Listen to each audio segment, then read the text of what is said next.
Welcome. And thank you for joining us tonight at Midnight Parables. Take a moment to get comfortable. Let the tension ease out of your shoulders. Let your breathing settle into something slow and steady. And allow your thoughts to drift a little farther away with each exhale. Tonight's story is gentle and unhurried. A modern reflection shaped by scripture, woven with calming imagery, and crafted to help your heart find rest and direction. In the quiet space God meets us in. So wherever you are, sink into the stillness around you. Let yourself unwind. You're held. You're safe. And now, let's step together into a new parable. One whispered softly for this very moment.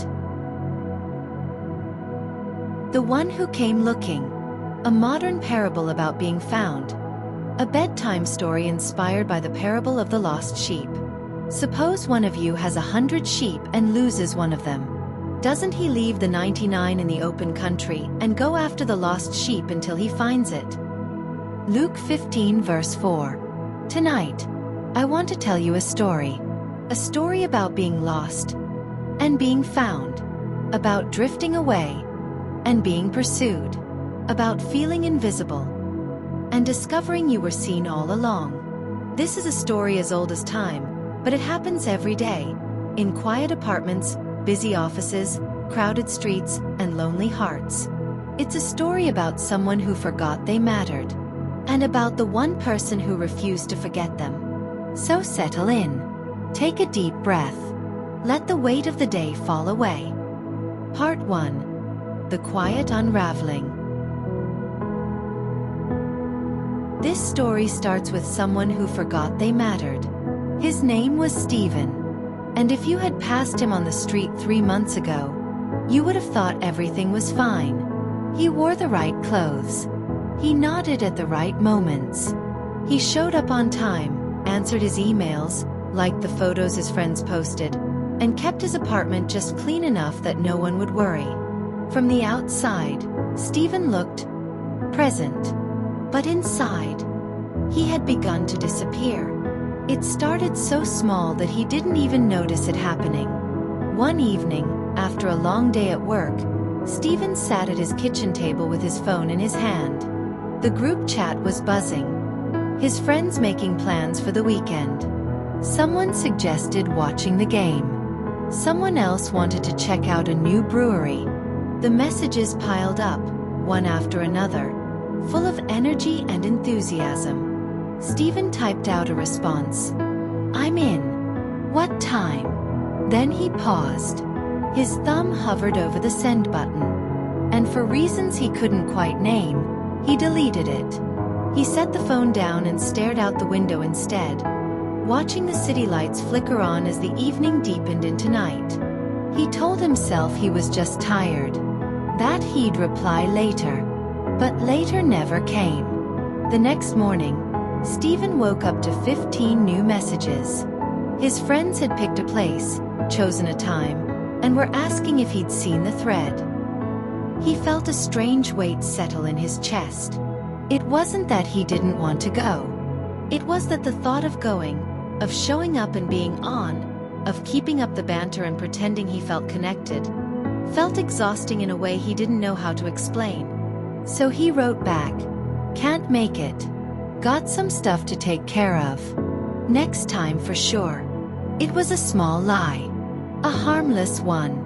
He didn't have anything to take care of. But no one would question it. And just like that, Stephen took his first step away. The thing about drifting is that it doesn't announce itself. There are no warning signs, no dramatic turning points. You don't wake up one day and decide to become lost. It happens in inches. A declined invitation here. A shortened conversation there. A laugh that doesn't quite reach your eyes. Stephen went to work. He did his job well. He responded to messages, just a little slower than before. He nodded along in meetings, but the engagement felt like muscle memory, automatic and empty. At lunch, his coworker Marcus would ask, "Want to grab something?"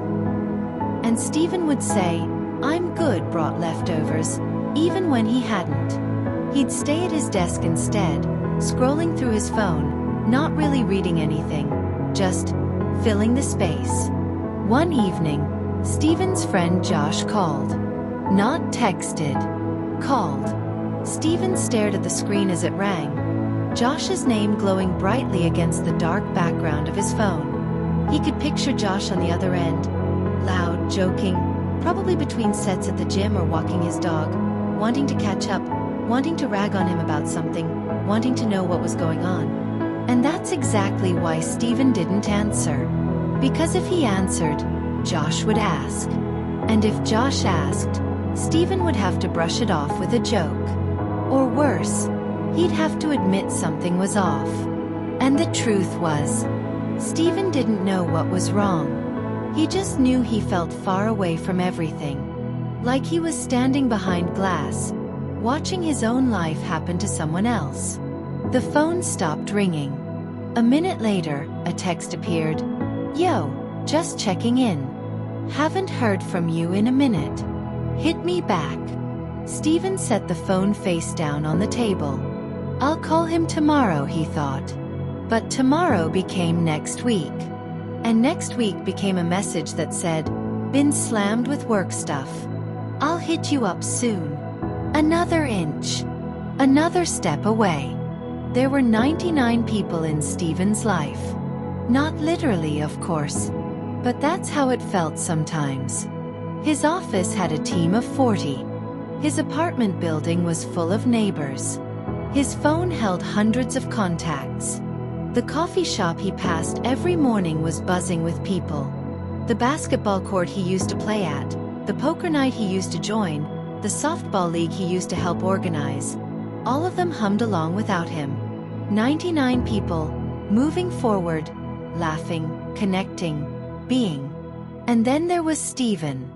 The one who had quietly slipped to the edges. The one no one had noticed was missing yet. Because that's the thing about drifting. You can disappear in plain sight. One Saturday afternoon, Stephen sat on his couch in gym shorts and a t-shirt he'd worn for 2 days, staring at the TV without really watching it. His phone buzzed. A text from his brother. "Dad's birthday is next month. Want to split on tickets to that show he mentioned?" Stephen read it 3 times. It wasn't a difficult question. It didn't require much. Just a simple yes or no. But even that felt heavy. He set the phone aside and leaned back into the cushions, staring at the ceiling. Hours passed. The light through the windows shifted from bright afternoon gold to soft evening gray to the deep blue of night. Stephen didn't move. He thought about texting his brother back. He thought about getting up, making dinner, going for a run, doing something. But the weight in his chest had grown heavier, and it pinned him in place.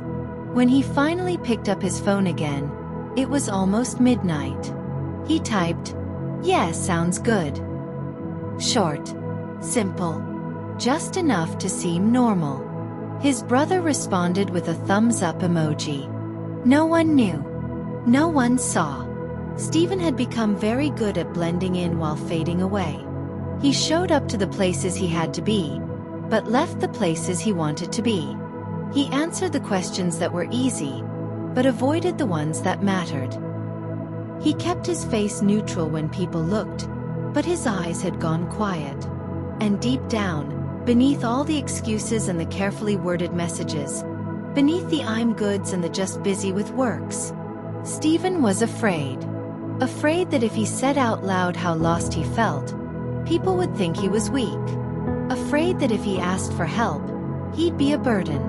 Afraid that maybe he didn't matter enough for anyone to come looking. One night, as Stephen lay in bed staring at the ceiling, he thought about a memory from childhood. He must have been 7 or 8. His family had gone to a crowded amusement park, the kind where music blares from every ride and the smell of popcorn and funnel cakes hangs thick in the air. Stephen had been walking beside his father, weaving through the crowd, when something caught his eye. a game booth with giant stuffed prizes hanging from the rafters. He'd stopped for just a moment. Just one moment to look, to watch someone try to win. And when he turned back, his father was gone. Not gone. Just not where he'd left him. The crowd had shifted, swallowed him up, and suddenly Stephen was surrounded by strangers. He remembered the feeling, the sudden, breathless panic. The way his heart had pounded in his chest. The way he'd frozen, unable to call out, unable to move. And then, just as quickly, his father's hand was on his shoulder. "There you are," he'd said, crouching down to his level. His face full of relief. "I've got you. You're okay." Stephen stared at the dark ceiling now, years later, and felt his throat tighten. He hadn't thought about that memory in a long time. But lying there in the dark, he realized. He felt exactly the same way he had that day. Lost in a crowd. Unseen. Waiting for someone to notice he was gone. Tomorrow, Stephen would wake up and go to work. He would nod along. He would answer emails. He would move through his day like water through a stream. Present, but not really there. And no one would know that he was drifting further away. Not yet. But someone was about to notice. Someone who had been watching more carefully than Stephen realized. Someone who refused to believe that he didn't matter. For now though, let's rest here. Let's sit with Stephen in this quiet, aching space. Because sometimes, before we can be found, we have to allow ourselves to feel lost. And that's okay. It's okay to not be okay. It's okay to drift. It's okay to feel unseen. Because the story isn't over yet. And neither is yours. Part 2. The Drift. 3 weeks passed. Then 4. Then 6. And Stephen continued to drift. It wasn't dramatic. There were no grand declarations, no burning bridges, no final goodbyes. Just absence.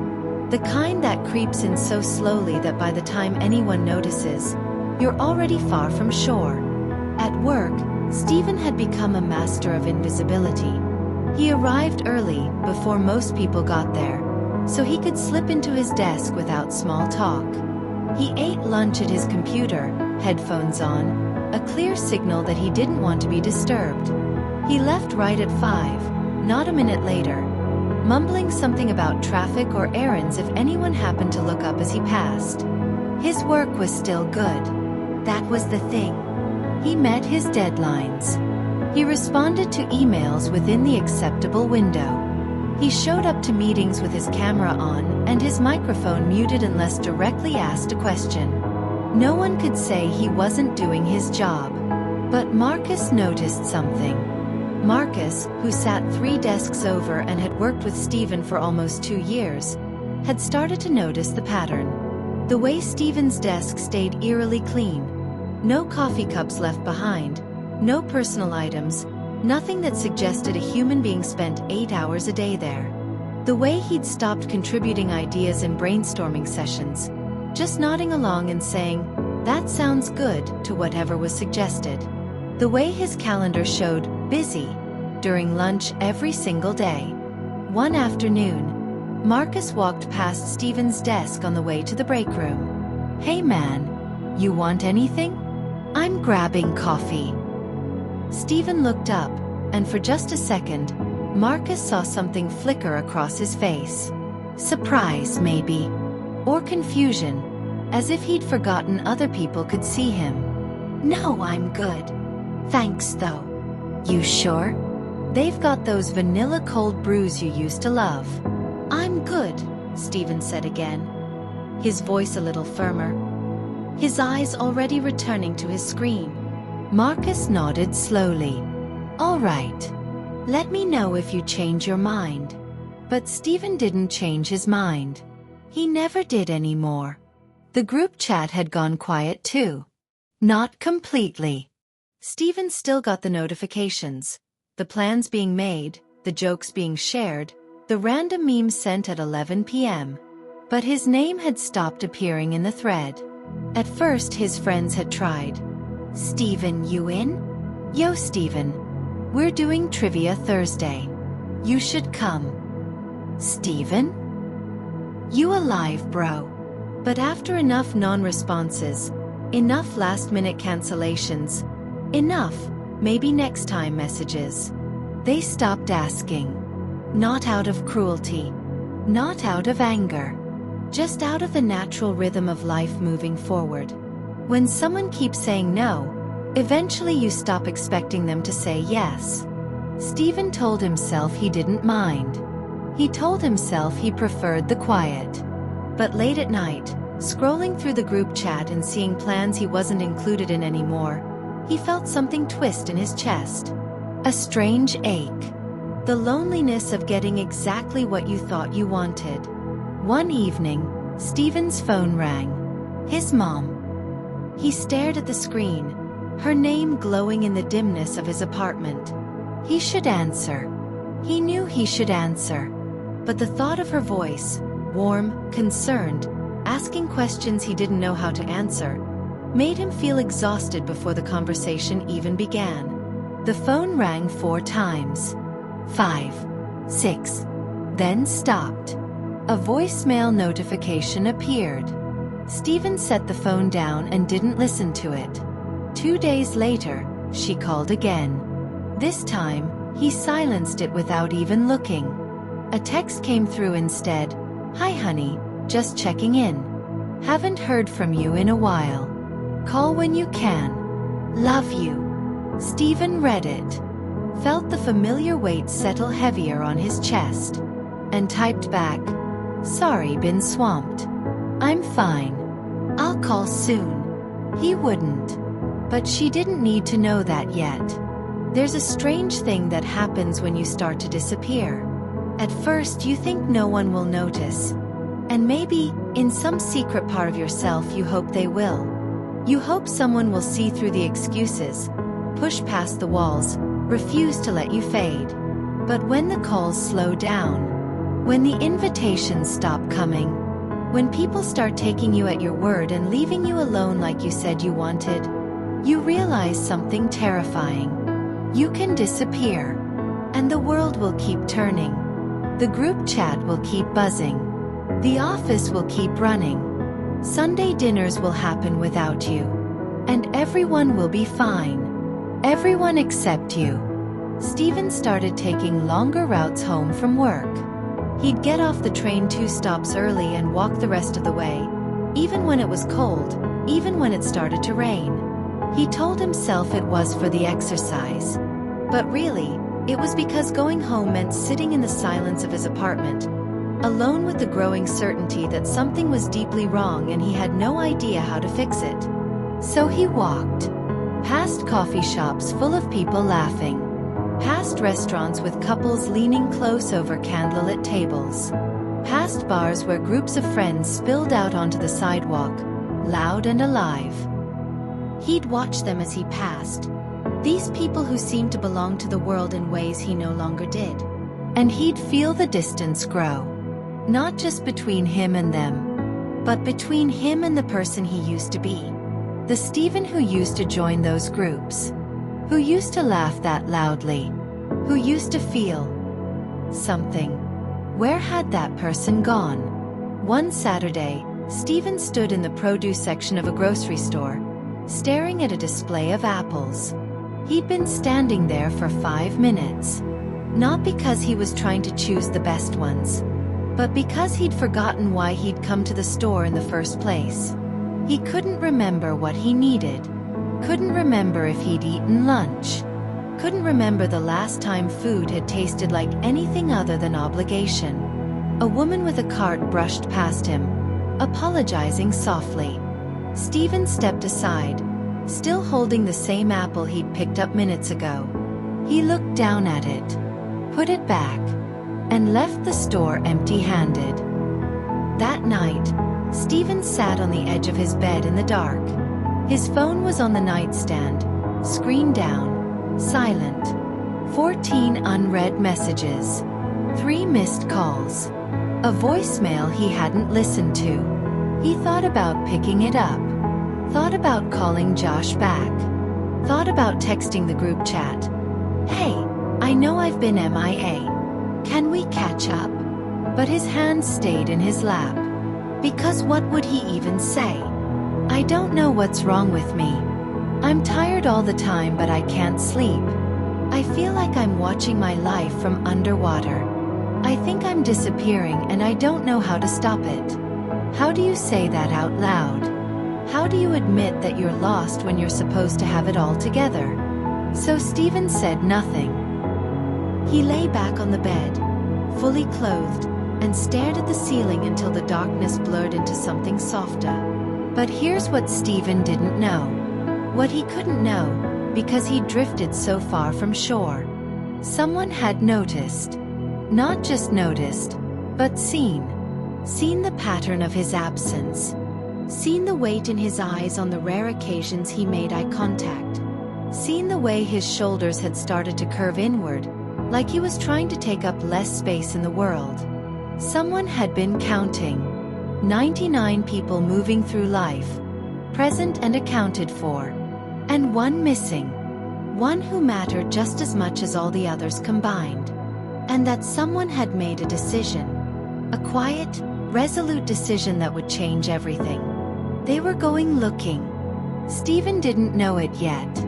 But the search had already begun. Not with fanfare or announcement. Not with judgment or frustration. But with the kind of love that doesn't give up. The kind that says, I see you. I know you're out there. And I'm not stopping until you're home. Sometimes we think that being lost means we're too far gone. That we've drifted too long, hurt too many people, made too many excuses. That surely by now, everyone has moved on. Surely by now, we've been forgotten. But what if that's not true? What if, even now, someone is searching? What if you matter more than you know? Rest in that thought tonight. Let it settle over you like a warm blanket. You are not forgotten. You are not too far. And the search has already begun. Part 3. The Search. Her name was Elena. And she had known Steven for 6 years. They'd met at a church small group when Steven first moved to the city. One of those gatherings where strangers awkwardly introduced themselves over coffee and store-bought cookies, trying to find connection in a place that felt too big and too lonely.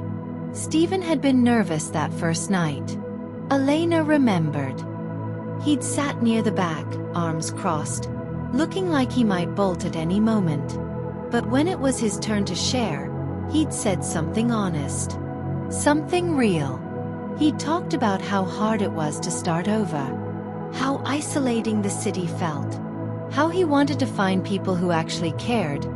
Not just people who were polite. Elena had seen him. Really seen him. And over the years, they'd become friends. Not the kind who texted every day or knew every detail of each other's lives. But the kind who showed up. Who checked in. Who remembered? Elena was the one who noticed when Steven started missing small group meetings. First 1 week. Then 2. Then a month. She'd sent a text. Hey, missed you tonight. Everything okay? Steven had replied, yeah, just been busy with work. I'll try to make it next week. But next week came and went. And the week after that. And the week after that.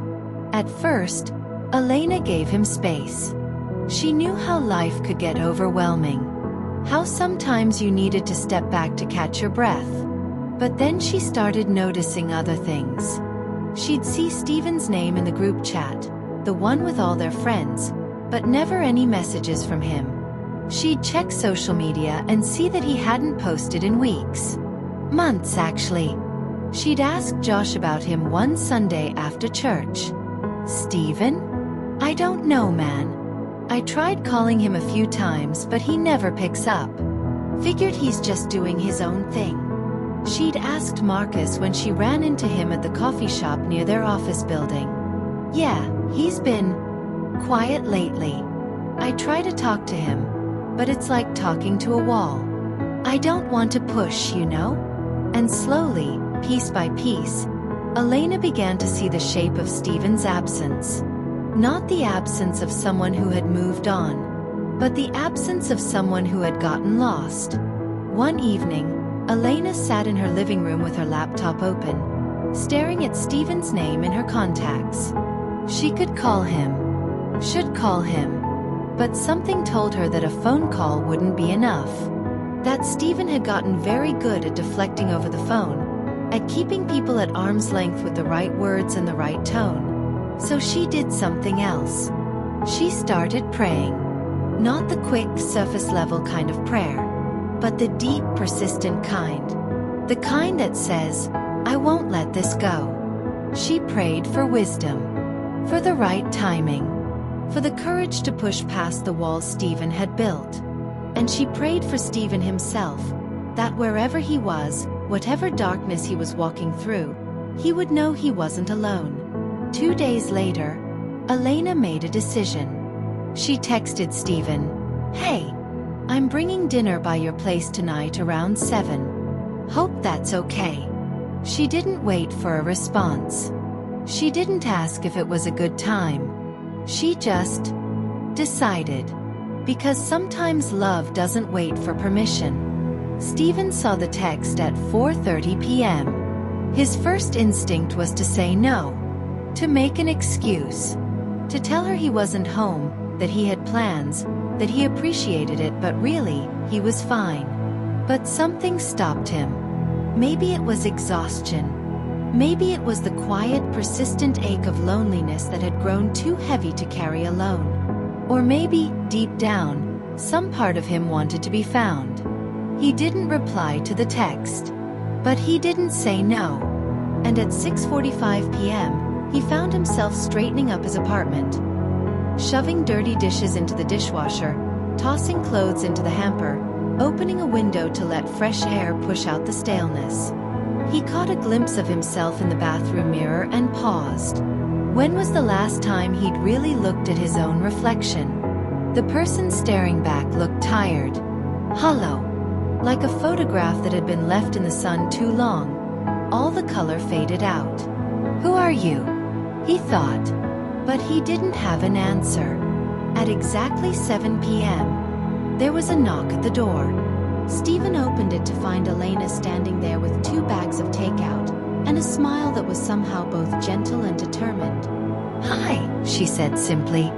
Hi, Stephen replied, his voice rough from disuse. Can I come in? He stepped aside, and she walked past him into the apartment, setting the bags down on the kitchen counter like she'd done it 100 times before.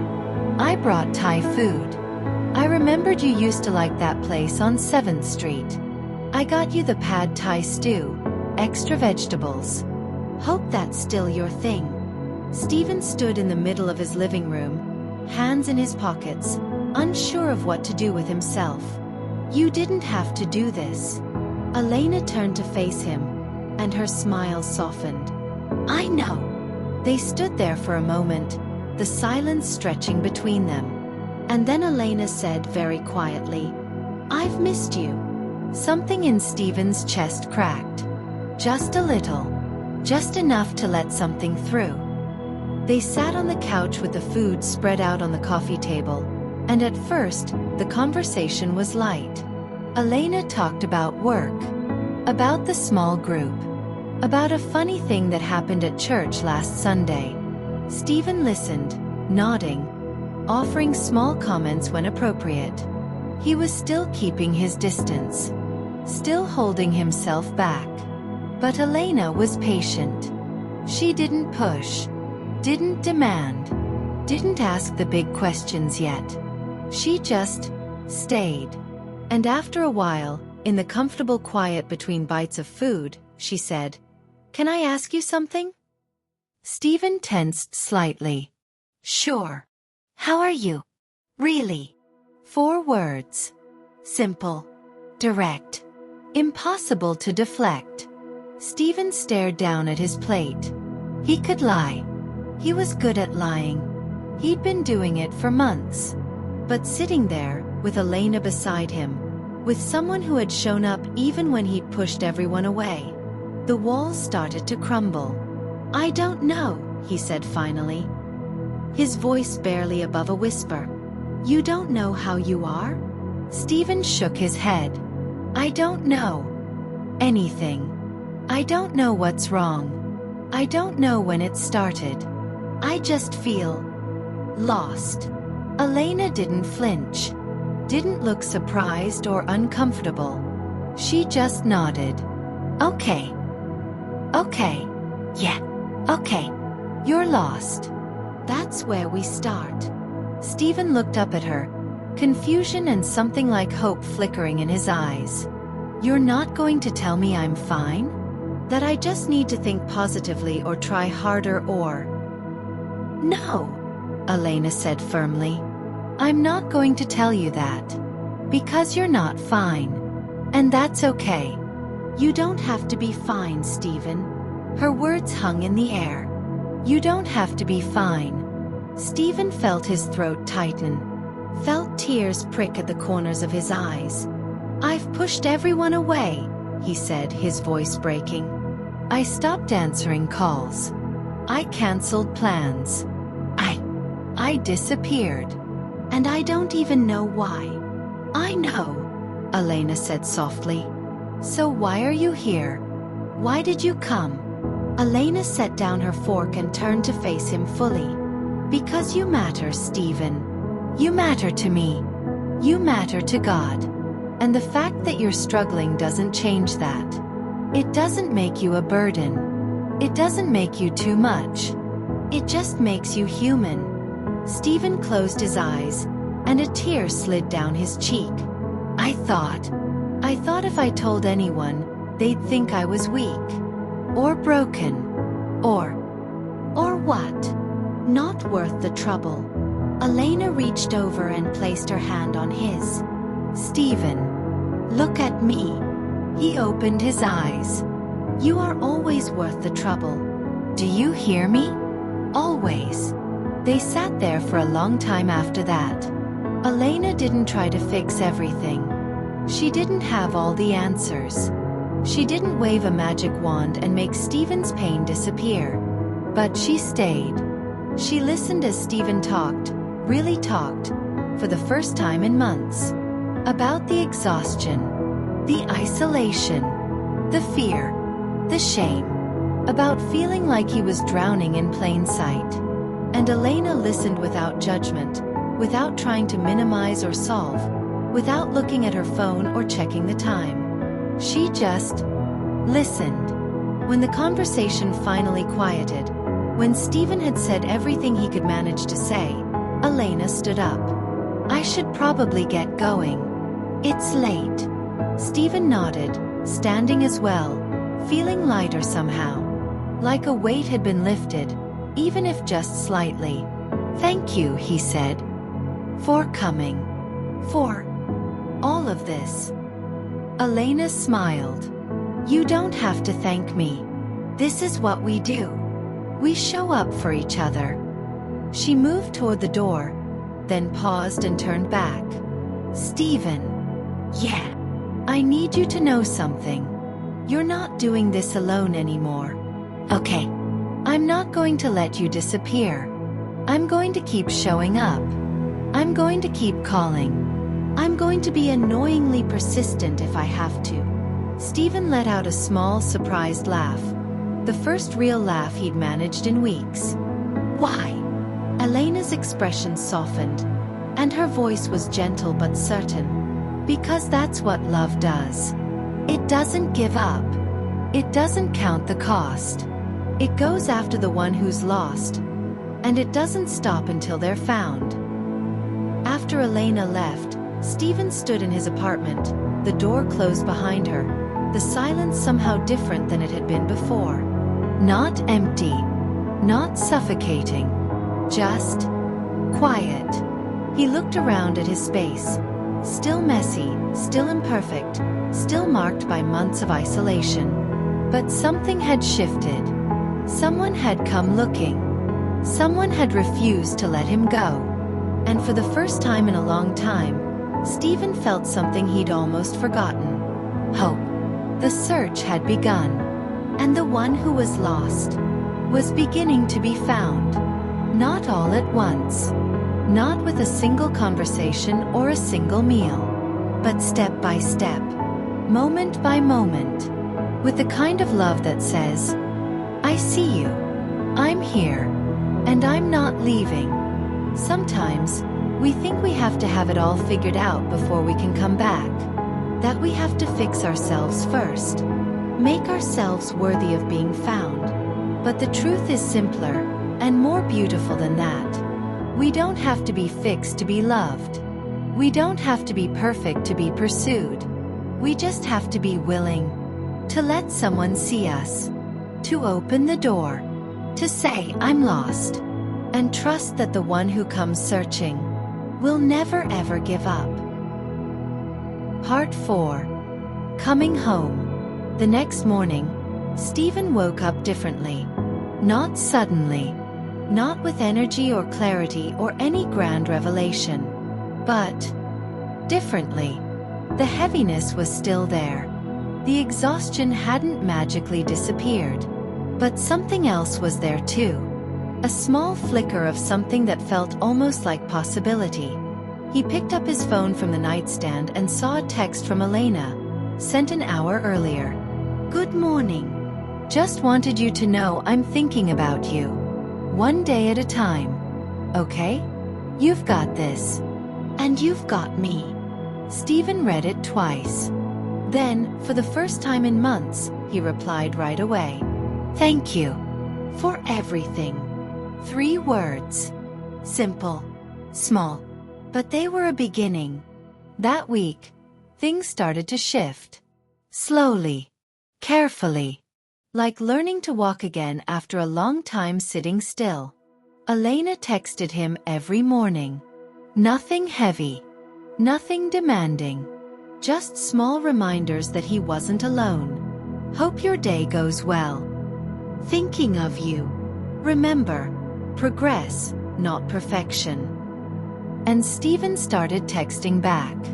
At first, just short replies. Thanks. You too. But gradually, a little more. Rough day, but I'm hanging in there. Lunch was actually decent today. Small threads, connecting him back to the world. On Wednesday, Marcus stopped by Stephen's desk with 2 coffees. Vanilla cold brew, he said, setting one down on Stephen's desk. Figured you might need it. Stephen looked up, surprised. Thanks, man. You didn't have to. Marcus shrugged. I know. But I wanted to. He lingered for a moment, hands in his pockets.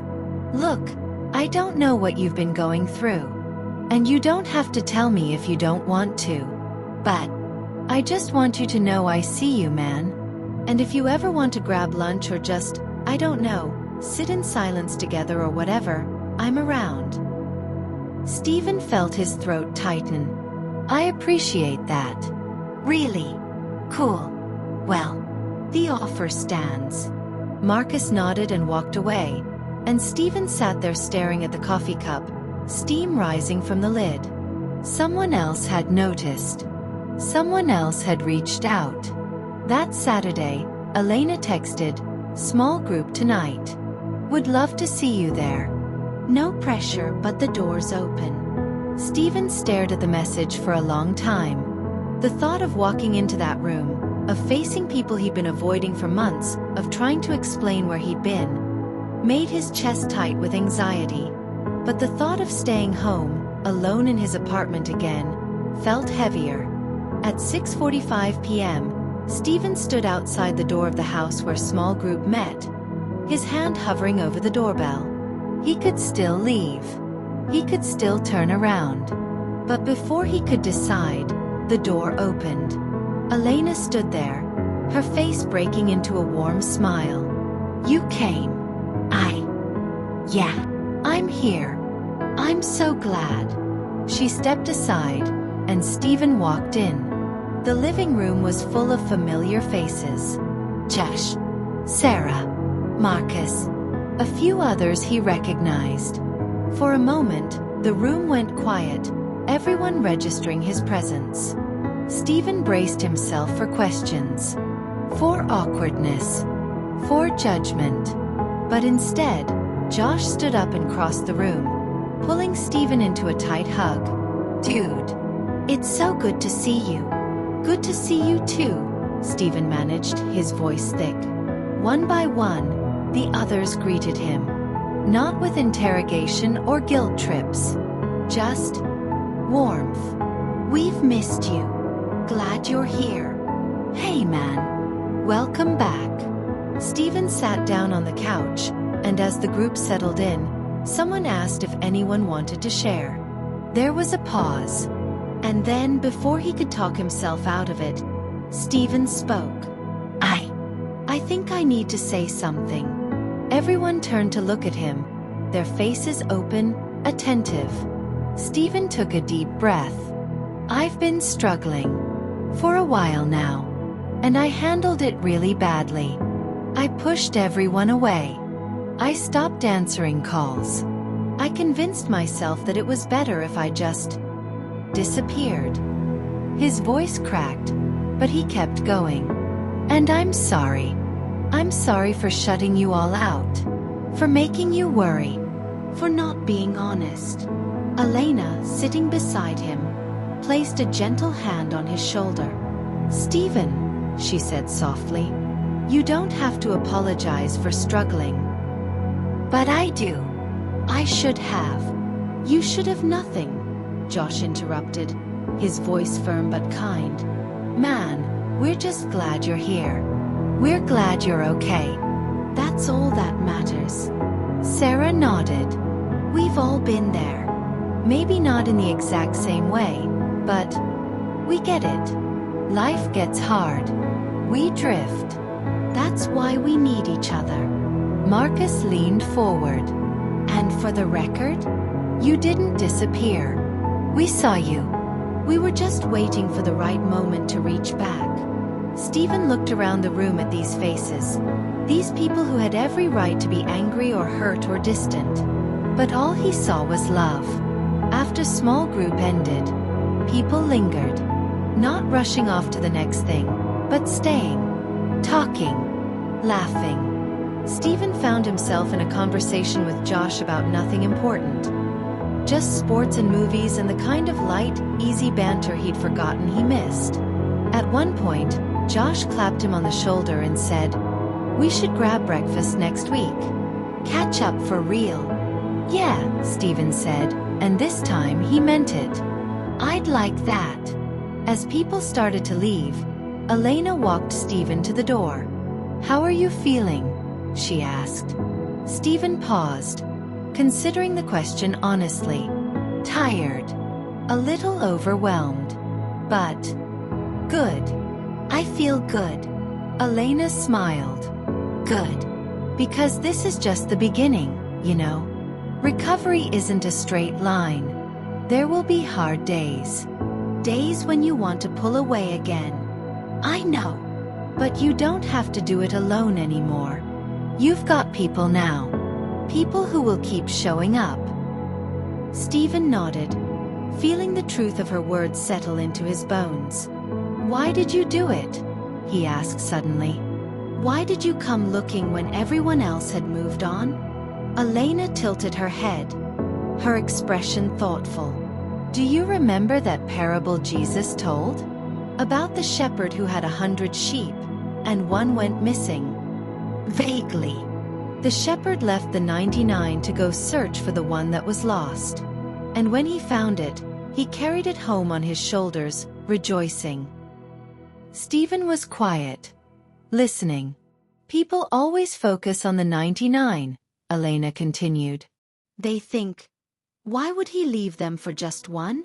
But that's not the point. The point is that the one matters just as much as the 99. That no one is expendable. That love doesn't do math. It doesn't weigh costs or measure worth. It just goes." She looked at Stephen, her eyes gentle. "You're that one, Stephen. You always were. And there was never a question of whether you were worth searching for. The only question was how long it would take you to let yourself be found." That night, Stephen lay in bed, staring at the ceiling one more time. But this time, the darkness didn't feel suffocating. This time, he wasn't alone in it. He thought about Elena showing up at his door with Thai food. About Marcus bringing him coffee. About Josh's hug. About the small group welcoming him back without hesitation. About all the small moments of grace that had pulled him back from the edge. He picked up his phone and opened the group chat, the one he'd been ignoring for months. His fingers hovered over the keyboard. And then slowly he typed, "Hey everyone. I know I've been MIA. I'm sorry for that. But I'm working on things. And I just wanted to say, thank you for not giving up on me." He hit send before he could second guess it. Within seconds, the responses started coming. "We love you, man. Always here for you. You're stuck with us now. No take-backs. Welcome back, brother." Stephen smiled, a real smile, the kind that reached his eyes. He set the phone down and closed his eyes. And for the first time in months, he slept peacefully. Over the weeks and months that followed, Stephen continued to heal. Not perfectly. Not without setbacks. There were still hard days. Days when the weight returned. Days when he wanted to retreat back into isolation. But now he had people who noticed. Elena, who checked in regularly. Josh, who dragged him to breakfast every Saturday.